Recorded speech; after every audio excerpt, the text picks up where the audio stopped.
What's up, guys? I'm John.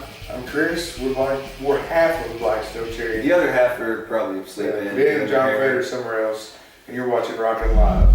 I don't think so necessarily. I think more than anything, just this record it's the first time we traveled outside of Kentucky or Tennessee to record, and it was the first time it was just the four of us in the room with the engineers. No family, anything, just the four of us, on our own. And I think this album is the first true representation of just the four individual band members by themselves. I love all three of our albums, It's just, this one is a little more special to me. It's hard to describe, but I feel like there's more emotion in this record as far as coming straight from the band, We started writing, it took us a year to write the record. We started writing end of 2009, early 2010, and we wrote by ourselves for about 6 months, and then we started working with some outside writers here and there, mainly to kind of like our reasoning behind it was kind of like learn their technique, their ideas, but also at the same time to add new minds to the project, to maybe open up a few doors, a few new avenues of topics or different twists here and there, stuff that we might not have thought of on our own. So it took us a year to get everything done and narrowed down to the tracks that we actually recorded, which we recorded 15, and 12 of them obviously ended up on the record, which is a special edition. All of your you got special edition? Thanks, sir. Special edition with the 3 additional tracks on it. It became available the same day as the actual album did. It was just trying to wrangle all the experiences we had and we have had over the years. We recorded the record with Howard in LA at a studio called Bay 7 Studios, and Howard Benson he's a strange cat, to put it politely. Explain Howard real quick. The thing about Howard is his two main concerns when he goes in to produce a record are the structure of the song and the vocals.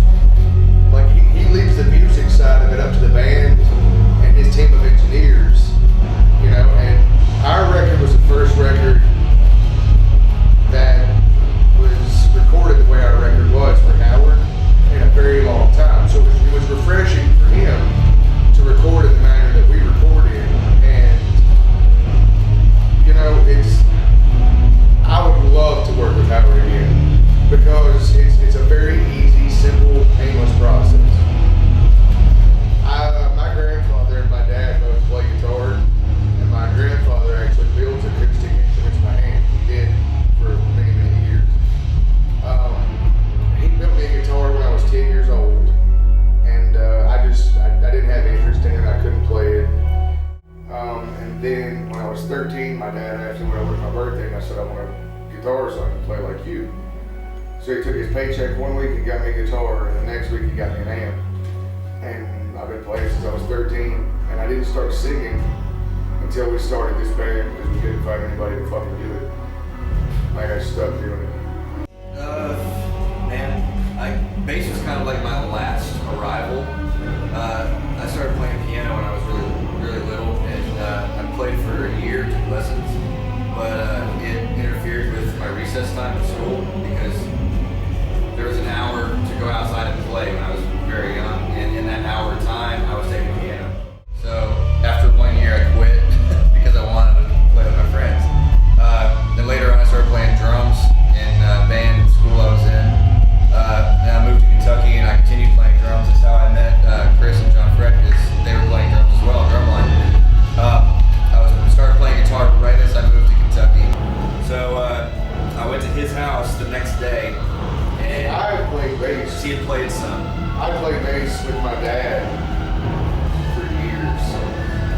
So guitar is my first instrument was trumpet, and I was like, this shit sucks. And they tried to get me to play saxophone, and I was like, fuck this. And so I started playing drums and drumline, and then I started playing guitar. then I would play guitar with my dad, and then when they would have a bass player that would get sick, I would go play bass for all the songs. And there's a lot of country music and old rock, and like soul music. So the type of bass that I play is very different from the way John plays bass. Right. You know, I mean, John and I came over and I was like, I'll show you the 4 songs that we've written and jammed on, and here's the 2 covers, here's how the bass parts go. And he's like, okay. We learned it in like 20 minutes and then went down to Bragg's house. And That was it. I've been a bass player ever since. Yeah. Which honestly, a lot of guys that play bass were guitar players, but there aren't that many that actually turn into a bass player. They end up most times being a guitar player that plays bass. You know, playing very guitar. You know, using a lot of chords and stuff like that, which I do. I'll play power chords and stuff every now and then, but only when what Chris and Ben are doing, as long as they're doing something very simple. Because if they're trying to do a lot and I play a big power chord, it's just going to turn into a big wash, you know. But if it calls for the right moment, I'll hit a power chord and it'll all of a sudden get real fat and real big, and then it'll just kind of suck back down and go to its normal thing. It's mainly knowing when not to play. I couldn't play bass in a rock and roll band. He is the most overplaying son of a bitch when it comes to playing bass. He's great. Don't get me wrong. He's great. But damn, he overplays. We laid a talk down, I got him. This store, I've been sleeping. If you haven't. Before you sleepy. Today's the earliest I've gotten up since we got over here, Yep, likewise. and I am so fucking sleepy right now. And the answer is pretty simple. We've been together for a very long time now. We are still younger guys in comparison to a lot of the rock bands that are out, especially 3 albums deep. Most bands 3 albums deep are in their 30s at least. I'm the oldest guy, I'm 28. We've been doing it for a long time, so it's kind of like normalcy. It's a normal thing, you know. Wake up, go into the venue. Like for me, a normal actual day, up until today, normally I'll wake up at 5 o'clock in the afternoon, go into the venue, find some kind of scraps of food that's left from catering, eat something, sit around for a little while, change, get ready for the show, walk on stage, play, get done, take a shower, eat, hang out. We really don't get nervous anymore. You know, There isn't much else.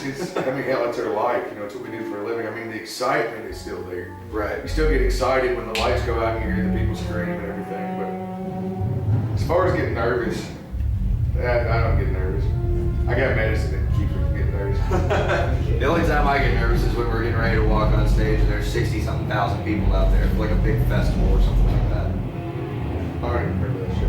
This is us. This is us. We just hang out. We don't When do I'm shit. at home, I go fishing a lot. Yep. I like to fish and work on old cars. Pretty much what I do. That or record music. 90% of the time I'm recording music or mixing CDs for bands. I have a lot of bands want me to mix their CDs and stuff, so I do that. That's kind of like my second thing, I guess. You know, aside from playing music, I mix and produce bands back home and stuff. My time, my face in a laptop doing graphics. I've been doing a lot of, like, I did, Gail Morowitz, woman at the record label, and I did the artwork for our record.